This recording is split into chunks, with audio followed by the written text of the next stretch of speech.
In today's video, I'm going to teach you how to download a 1099 tax report in Shopify.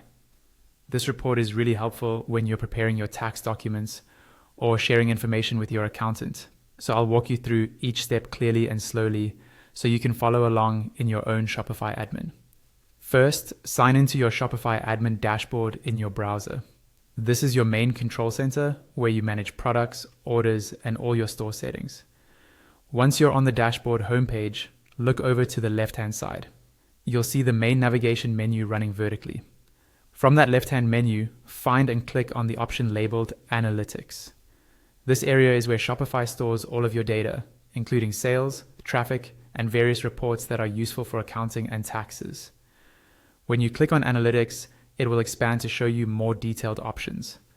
Within the Analytics section, click on Reports.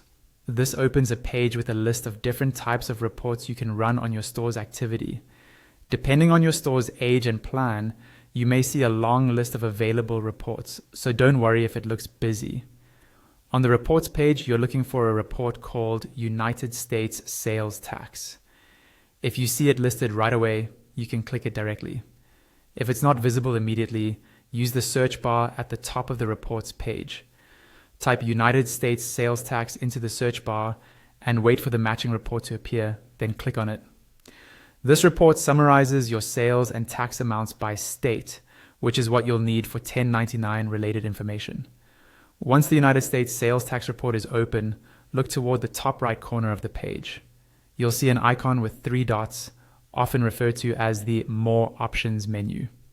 Click on those 3 dots to open a small drop-down menu with additional actions. From that drop-down, choose the Export option.